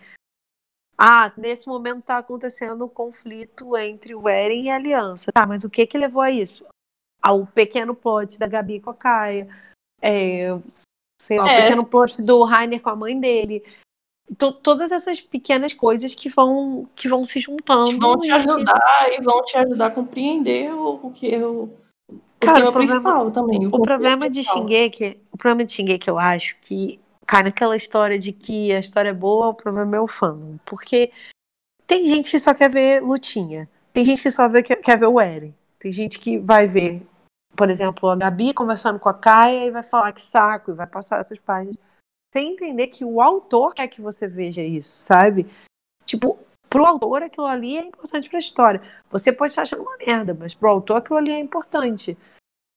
Pro autor, se ele quisesse fazer só lutinha, ele fazia Dragon Ball, sabe? E não é o que ele tá fazendo, mas muita gente interpreta a obra dessa forma. Muita gente. Só quer ver luta e só quer ver coisas que envolvam o Eren. Senão, tipo, o arco de Marley, sabe? Tá, mas cadê o Eren? As pessoas não aceitam. e querer ver ele como herói, né? Agora no final, tipo, se você espera ver ele como herói, salvador e tal, não, você vai se frustrar. Eu não sei como falar de outra forma, mas cada capítulo reforça que não tem como o Eren acabar numa luz positiva da obra. E se acabar, vai ser uma merda, narrativamente falando. O meu medo Não- não é. Eu também concordo plenamente com você. Eu acho que não tem mais como Eren ser o herói, sem estragar a narrativa da obra. O meu medo é só se virar uma coisa tipo looping temporal em que o Eren tenha uma chance de refazer as coisas. Eu acharia ruim também. Eu não Mas sei. é uma coisa que eu acho mais questão plausível de acontecer. Não, o looping não Eu me acho que vai incomoda. rolar, mas eu tenho O medo. looping. Na verdade, eu acho que o Isayama vai deixar esse negócio um pouco em aberto e vai partir muito da interpretação do fandom, e a gente sabe qual é a interpretação do fandom, então eu tô fadada a ter raiva do fandom até pela eternidade. Que nunca vai admitir que tava pensando as coisas erradas também. Então, mas enfim. Falando em Gabi, ela tira voltando pro mangá, falando em Gabi, eles ainda estão atrás daquele titã Okapi. A Mikasa tá lá. E a Gabi dá um tiro certeiro nesse bicho, tá lá em cima do Falco, e a Gabi atira em mais alguém. Tinha no nosso bingo desse capítulo desse mês, acertamos. E foi muito fofo porque ela faz isso com o Levi junto com ela. E aí milhões de fanarts da Gabi como filha do Levi. Mas eu achei sendo muito adotado fofo. pelo Levi. Eu aprovei demais todos os fanarts. As pessoas esqueceram que os pais da Gabi estão vivos e estão bem ali assistindo tudo. Esqueceram. Mas eu gostei muito das fanarts. E uma coisa fofinha que eu achei também é porque toda vida que essa arma anti-titã é muito poderosa e, tipo, toda vida que dá um tiro é muita força, sabe? Que dá contra a pessoa que atira, e toda vida que a Gabi usou ela deu para trás, assim, foi jogada para trás mesmo, com a força do tiro que dava. Só que aí o Levi segurou ela para ela não ricotear para trás. Aí é muito fofo. Fofo. Enfim, aí nisso a Tem Mikasa mais uma consegue cena cortar. nojenta. Uma cena nojenta demais. A Mikasa corta, né, o bicho tá com a língua toda enrolada ainda no Armin. Muito nojento. E o Armin sai de lá, né? E cai bem na mão da Anne. Quando eu vi essa cena, eu dei uma revirada de olho, assim, mas foi parte. Tinha que acontecer, né?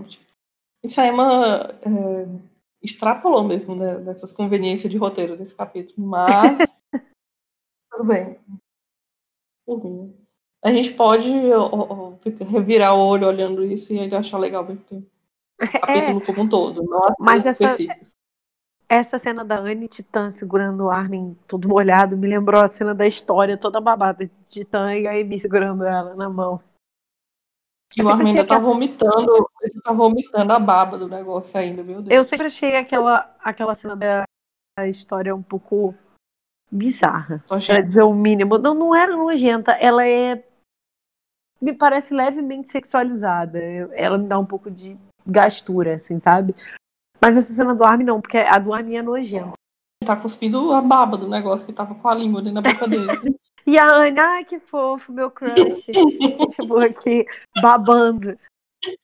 Enfim. E aí, no fundo, nós temos os titãs do Grisha, o Eren Kruger e o Xavier lutando contra os titãs também. O Xavier é um carneiro. É Beelzebub. Bafomé. E o titã do Christian é muito feio, né? Parece um tiozão com a Brahma na mão, assim. Caraca, ele é muito zoado. Mas não parece aquele tio que todo mundo tem, que é cabeludo, barbudo, com um barrigão, assim, que tá sempre bebendo a cerveja? Todo mundo tem esse tio. Ele parece. É muito feio esse titã do Christian. O titã do Zeke puxou a barriga dele. Aquela barriga de chope do titã. Teve um pessoal também revoltado, achando muita forçação de barra. O Eren Kruger está participando também do negócio. Que eles acham que o Eren Kruger nunca apoiaria um negócio desse, que ele estaria do lado do Eren, né? Afinal, foi ele que deu o poder do Grisha, o poder do Titã pro Grisha cumprir o plano e acabar com a família real e tudo mais. Só que é bom lembrar o pessoal que o Grisha e o Kruger e tal, eles são eldianos que cresceram em Marley e eles ainda pensavam nos outros eldianos que cresceram em Marley. Eles pensavam no povo de lá e eles até se achavam melhor do que os eldianos da ilha também. Eles se achavam também diferentes do eldiano da ilha. Eles próprios também tinham uma visão meio ruim do pessoal da ilha também. E eles não estavam fazendo o que eles estavam fazendo só pensando em salvar a ilha, que é o que o Eren está fazendo agora, né? Basicamente, ele quer destruir todo mundo que não esteja na ilha. Então, faz mais do que sentido que o Kruger queira proteger também, lutar contra quem está matando os Eldianos de Marley, que era o que ele também estava lutando pelos Eldianos de Marley. Porque o Eren tá nem aí para os Eldianos de Marley. Podem morrer, virar panqueca, que ele também não tá nem aí. Se estiver fora da ilha, vai morrer. Então faz sentido sim que o Kruger esteja lutando contra o Eren no momento. Não é uma coisa única, tipo, não é os jagueristas não são a mesma coisa que aquele movimento do revivalista do Grisha e tal. Eles são coisas diferentes. É bom perceber essas diferenças. Não é só porque eles são diferentões, que lutam pela liberdade, que querem destruir Marley, que vão ser a mesma coisa. São coisas diferentes. Enfim. Sim. Pode continuar, Carol. Aí o Zack parece pelado, em cima de um mastro. Parece carnaval do Rio de Parece carnaval do Rio de Janeiro, tipo assim, uma pessoa nua em cima de um poste. Não, sério, quando eu vi, eu fiquei assim, quem é essa pessoa, gente? Quando eu olhei o Zack pelado, eu falei, meu Deus, não pode ser. E o Levi, tipo, eu não acredito que eu vou ter que matar esse homem. Não acredito que eu vou conseguir, né, matar esse homem. O Levi mesmo tá incrédulo, a cara dele tá totalmente incrédula. E o Zeke tá lá, ei, Levi, tô aqui, você não quer me matar? Eu tô aqui, me mata. Tô feliz. Tipo, me mata aí, por favor, tipo o Rainer. Me mata aí, na moral, eu nunca te pedi nada. E o Connie, né, todos nós nos identificamos muito com o Connie, e o Connie fica lá no ombro da Titã Fêmea, olhando o Eren Kruger, o Titã do Grisha e o Xavier matando os outros titãs ao redor, e o Connie fica só, o que é que tá acontecendo aqui? O que é que tá acontecendo? E aí o Armin explica que o Zeke acabou acordando todo mundo que tava dormindo, né, porque eles basicamente estão dormindo lá, zumbis, como eu tava falando antes, e que esse negócio do Zeke dele ter essa revelação e tal, acabou acordando eles.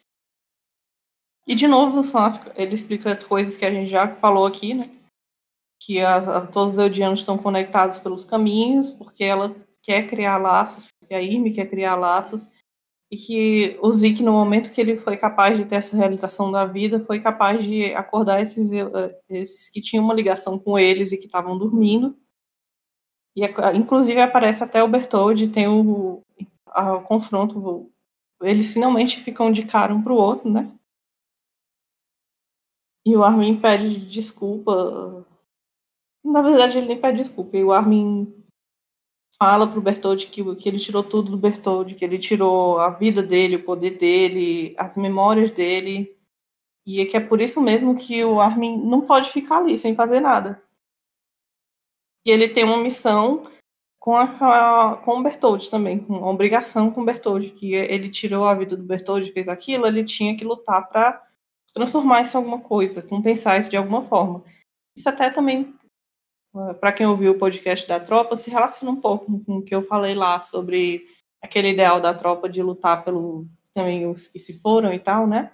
Continuar lutando pelos sonhos dele, pelo que eles buscavam, pode até um pouco manter uma relação nisso aqui. Tipo, como o Armin sabe que ele teve que matar pessoas e que ele tirou tudo isso do Bertholdt, ele sente que é parte da obrigação dele fazer isso ter algum sentido, ter sido útil de alguma forma. para construir um mundo melhor. De alguma forma, impedir que todas aquelas pessoas sejam mortas. Não, e por isso que eles têm que continuar a lutar, tanto o Zeke quanto o Armin. Eu achei fofa essa interação, assim, do Armin e do Bertold. Eu não esperava que fosse ter isso. Eu achei que a gente fosse ver o Bertold por Memórias do Rainer, alguma coisa assim. Não achei que a interação fosse ser essa.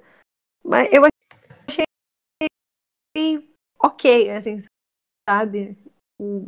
Não é bem um pedido de desculpas, até porque a culpa do que aconteceu não é diretamente do Armin, mas é uma meia-culpa, assim, né? Tipo, eu tirei tudo seu, essa é a verdade. Mas eu achei bonitinho, ainda que tenha esse painel, esse sim, uma grande forçação de barra, não, mas assim, um grande clichê, esse painel do Zack e do Armin falando, me empreste sua força, bem clichê, assim.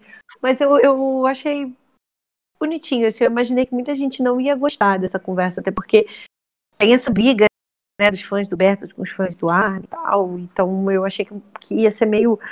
Até que eu não vi muita gente criticando, mas pode ser porque eu acompanhei pouco do fandom esse mês. E Eu tô pensando que eu também não vi, mas pode ser porque eu bloqueei todo mundo, sim, continue. Saúde mental. E provavelmente essas, como você falou, né, essa entidade dessas pessoas que tá ali não é pessoa de verdade, né? É uma casca. Porque, tipo, nenhum deles responde, nem o Xavier, nem o Grisha, nem o Bertold.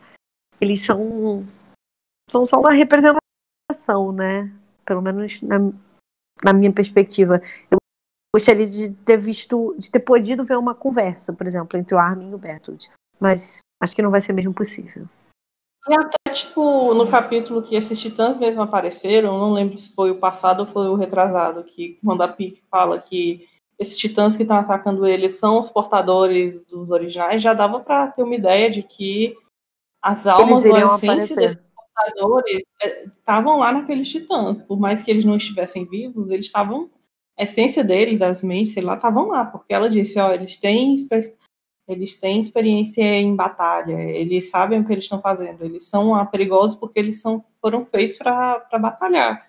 Eles passaram a vida toda deles batalhando, eles têm experiência.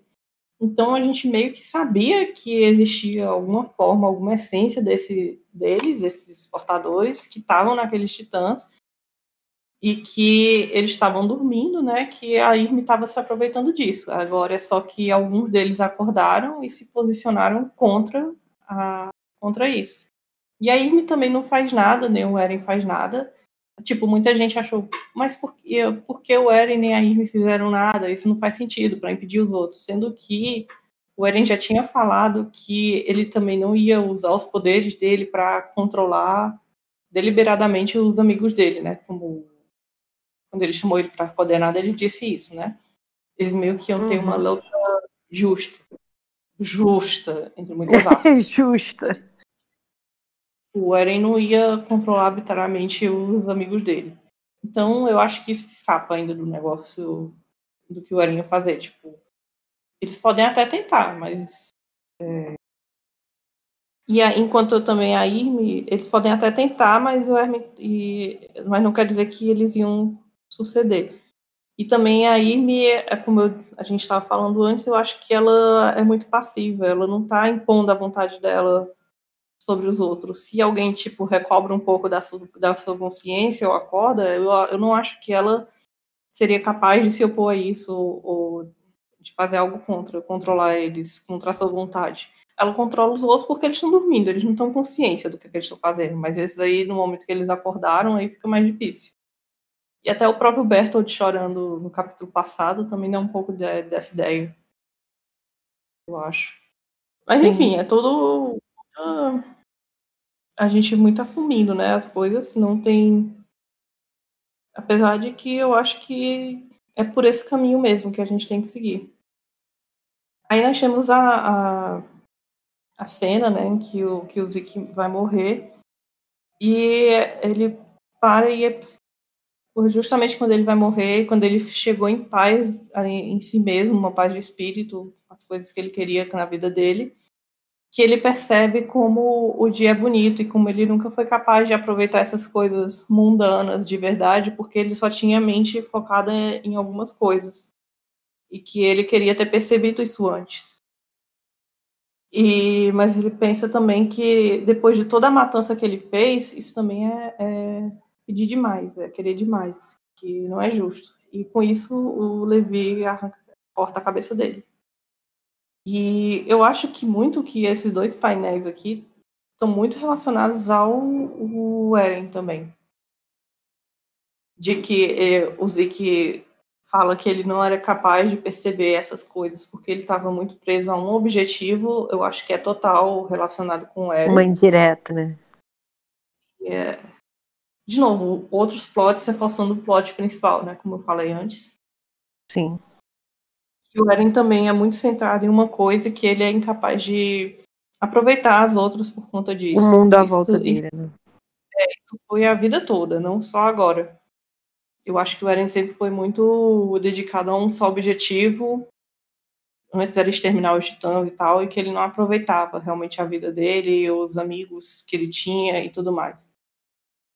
Tanto que quantos momentos você se lembra divertido entre os personagens e tal, que não tivesse a ver com batalhas e tudo mais. Eu não lembro nenhum momento marcante, assim. E mesmo quando a gente pensa em um momento, por exemplo, que foi divertido para todo mundo, que foi quando ele chegou no oceano, pro Eren não foi.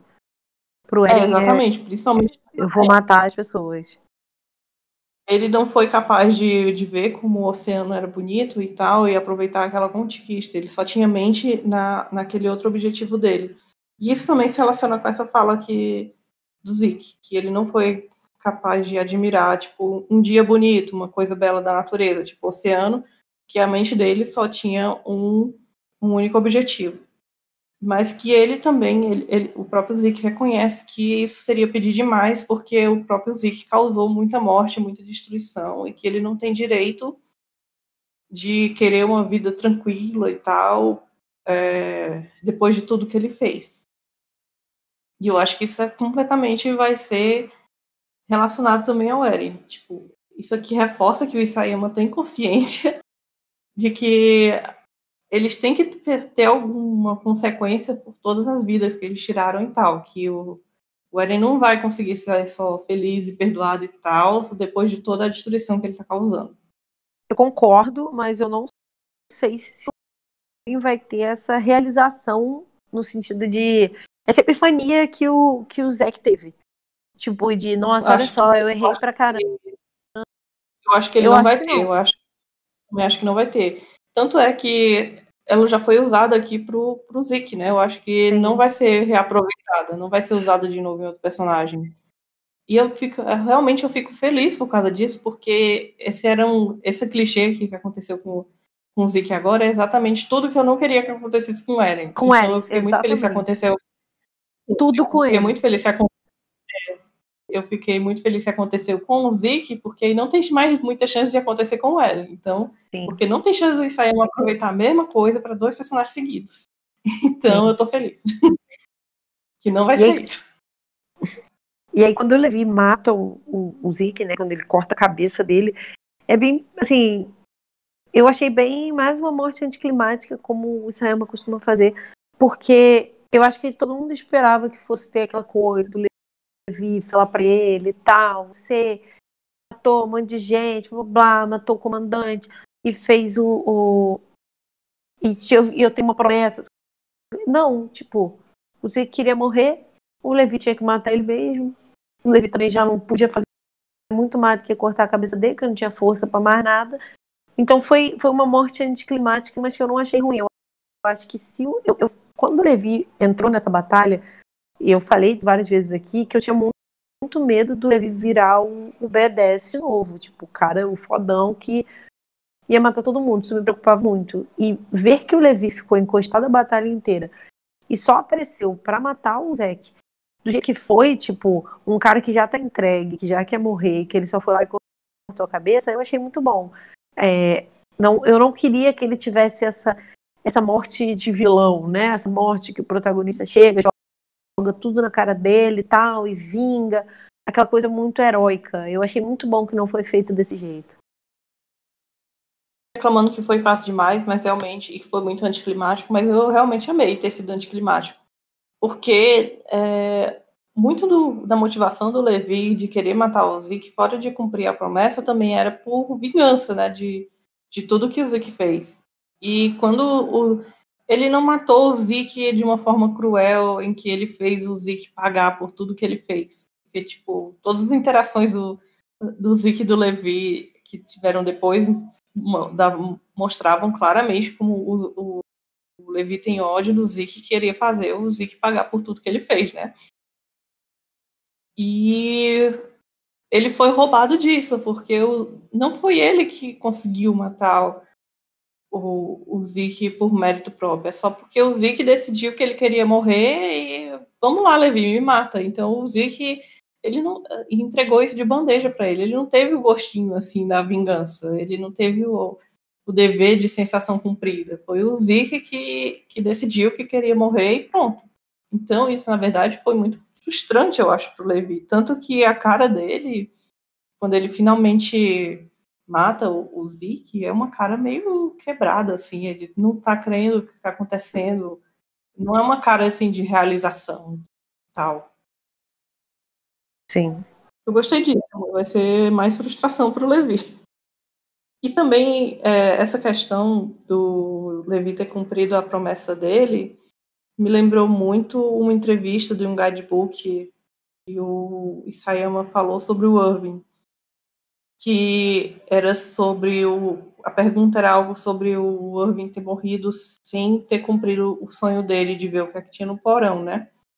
E o Isayama disse que ele viu em algum lugar que as pessoas que morrem sem realizar seus sonhos, na verdade, acabam sendo mais felizes.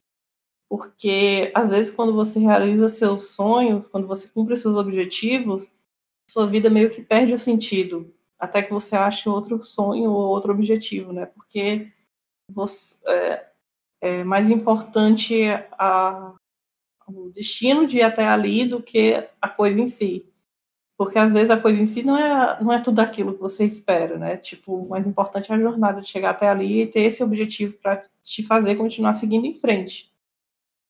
E agora o Levi, ele roubou tudo isso do Levi. O Levi não tem mais nenhum objetivo, ele já cumpriu tudo que ele tinha e esse último objetivo nem foi com gosto de vingança que ele queria. Então, o que é que vai ser do Levi agora? Por isso que uma das coisas que eu queria muito que ele morresse era justamente porque eu acho que ele só ia ter paz se ele morresse. Porque ele não tem mais sentido, ele vai viver, ele vai ser todo lascado, o último veterano, todos os amigos dele morreram, a vida dele não tem mais sentido, ele vai viver só pra sofrer, realmente. E no mundo, por mais que sobreviva e eles consigam construir a meta de tentar reconstruir o mundo, é uma coisa que vai dar muito trabalho, que vai demorar muito tempo, que vai ser outra jornada. Eu acho que o Levi já passou por coisa demais para começar a passar por isso de novo. Isso não ia trazer realmente felicidade a ele. Eu não acho que ele vai ser feliz vivo. Sim. Eu acho que ele não vai ficar vivo. Eu espero ainda. Círculo de oração para isso aí, eu matar ele de alguma forma. Eu queria ele morrendo e ter uma cena bonita, tipo como foi Range e tal.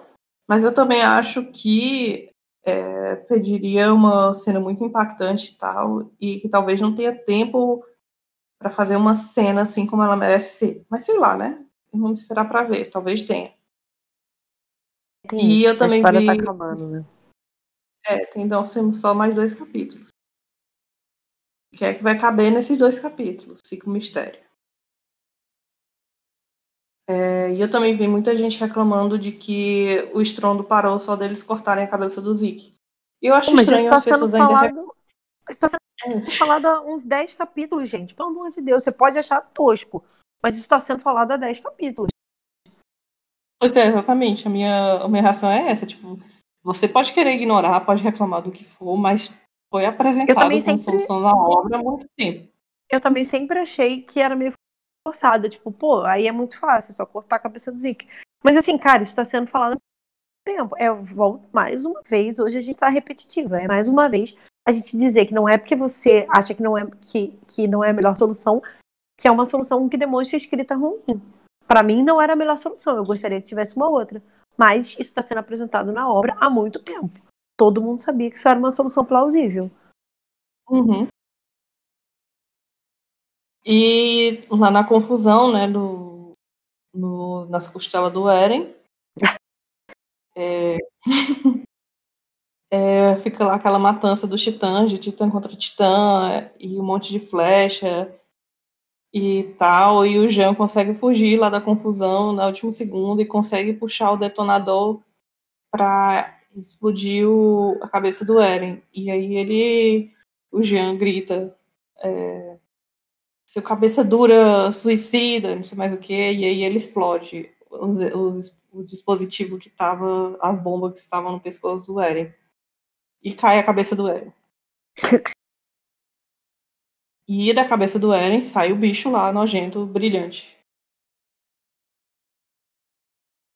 Parece um filme de terror. Tipo, a cabeça do Eren cai, o bicho sai da coluna e o bicho tá desesperado indo pra dentro, querendo pegar a cabeça do Eren de novo, porque, enfim, né, o instinto de sobrevivência do bicho. E bem na hora, o Reiner, nosso Reiner Elos aí, vem e para o bicho. E ele se joga com o bicho no chão, enquanto isso todo mundo foge, porque lá tá um perigo e tal, porque o Armin vai se explodir, vai detonar o resto do Titã. E fica só o Reiner pra trás, e até o Jean fala que eles tinham que pegar o Reiner e tal. Mas a Pique fala que o Titã do Reiner deve ser capaz de aguentar a explosão, e que, além disso, o Reiner está preparado para todas essas consequências. Inclusive, tá torcendo por isso. Torcendo pra morrer. Que tirar ele, roubar ele desse momento dele, impedir esse negócio, seria desperdiçar todo o trabalho duro que o Reiner fez. Tipo, e isso me dá mais certeza ainda de que ele vai ser importante. Então, Reiner, yeah! Uma das minhas teorias favoritas. Aí, enquanto eles fogem do Titã do Falco, tem uma cena muito legal, que é o Titã Colossal do Bert segurando na mão dele o Titã do Grisha, o Titã do Kruger, o Titã do Xavier, e por sua vez o Titã do Xavier tá segurando o Armin nas mãozinhas dele também. Tá bem bonito esse painel. E nisso o Armin explode, se transformando e dando adeus pro Eren.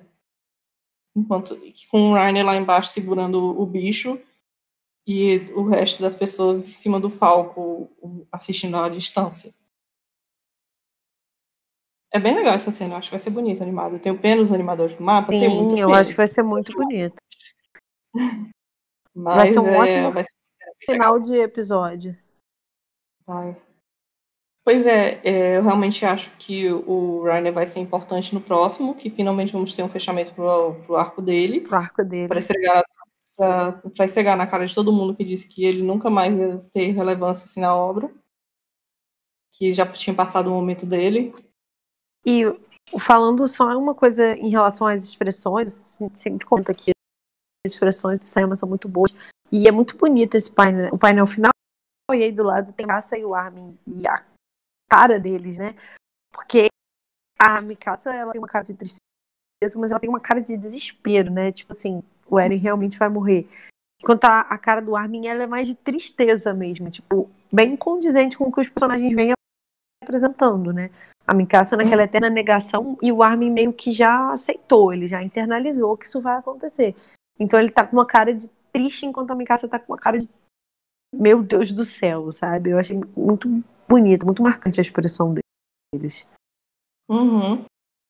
E eu queria comentar uma coisa que eu esqueci de comentar antes, que foi um pensamento que eu tive logo depois que eu li esse capítulo, que eu li o Zeke falando sobre como esse instinto de sobrevivência, que é quase um instinto animalesco e tal, que eu relacionei muito isso ao próprio Eren, que é sobreviver acima de tudo, cumprir esse instinto de sobreviver às custas do que for e de continuar a sua espécie, que eu fiz essa conexão de que esse instinto animalesco que o Zeke fala, que é o sentido da vida, é basicamente o que o Eren está fazendo agora, que ele vai passar por cima de todo mundo, mesmo que não seja racional, porque ele quer sobreviver, ele quer esse instinto de sobrevivência, ele quer que aquele grupozinho dele lá da ilha sobreviva, às custas do que for, Então é meio que não é algo racional, realmente, é algo que é só intuitivo, um instinto. Que ele está sendo escravo, assim, dessa ideia da vida e tal. Sim. Como o Zeke definiu. Que realmente essa... A gente sabe que o Eren é escravo de uma ideia, né? Se é essa ideia da busca de liberdade dele, por mais que seja engraçado ele ser escravo da ideia da busca de liberdade, ou disso da vida, como o Zeke falou e tal. E como o Isayama como eu tinha falado antes, né, que o Isayama brinca com isso, que, tipo, fazer as coisas fúteis e que parecem não ter sentido são as coisas que provam que você tem consciência, que você não é só refém desse instinto, que você é livre desse instinto. Enfim, o Eren vai ter que ser confrontado com isso em breve. Confrontado com ele mesmo. E porque eu com certeza acho que ele não morreu ainda, tá, gente? Eu sei que todo mundo fez chilique e tal, mas... Eu também acho que ele não morreu, não. Tem 2 capítulos e ainda tem muita coisa pra se resolver no personagem Eren e nos personagens que estão ao redor dele. Então ele não morreu. Tenham calma, parem de chilique. E eu acho que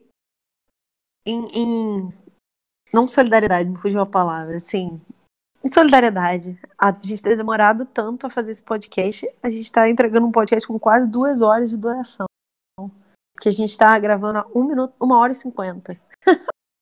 Um pouco menos, né, quando eu cortar as coisas, mas eu tô ficando sem voz de tanto que eu falei. Nossa. Minha garganta tá seca.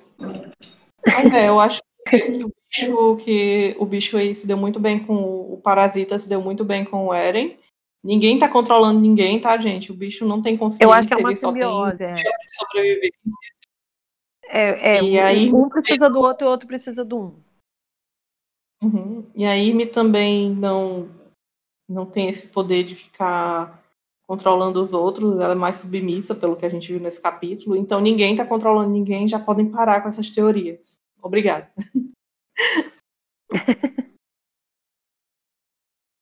Acho que é isso, então. Acho que é isso. Eu espero que vocês tenham gostado do podcast. De novo, como sempre, a gente vai tentar não atrasar da próxima vez. Ninguém garante nada. A gente tenta. Desculpem a demora. Não desistam da gente. Não desistam da gente. E eu espero que vocês tenham curtido os conteúdos extras que a gente fez esse mês. Vamos tentar fazer mais agora. Assunto não falta. Tipo, o que a gente fez sobre o Ryan, o que a gente fez sobre a tropa. Acho que eles tiveram uma resposta legal e nós vamos fazer mais nesse formato, né? Eu gravando sozinha, a Carol gravando sozinha. O próximo é a Carol que deve gravar na ordem, né? Ficar alternando. A gente ainda não decidiu do que é que vai ser. Talvez um sobre a Gabi, talvez um sobre o Zeke. Vocês podem comentar se vocês aí. Quiserem, se quiserem ideias, estamos abertos. Estamos abertos a ideias. A gente sempre tem várias ideias, só que eu até podia ter gravado mais, só que quando sai o capítulo, eu fico com vergonha de postar conteúdo que não seja do capítulo. Então, por isso que eu posto muitos na semana, aí depois a gente some, aí depois a gente volta. Então, é esporádico mesmo, né? Vocês acompanham a gente, vocês sabem. Enfim, faltam só mais 2, eu já estou com saudades. Não quero pensar sobre isso, mas o Titancast segue firme e forte. E a gente com certeza vai trazer coisas legais depois que a obra acabar. Uhum. Obrigada por nos acompanhar. Não esqueçam de acompanhar a gente nas redes sociais. Se você só acompanha aqui pelo YouTube ou só acompanha pelo Spotify, nós também temos um Twitter e um Discord, que estão sempre bem movimentados com conteúdo extra, e o Discord está sempre ativo lá, apesar de que a gente fala mais do Big Brother do que do Shingeki. Mas a gente fala de Shingeki.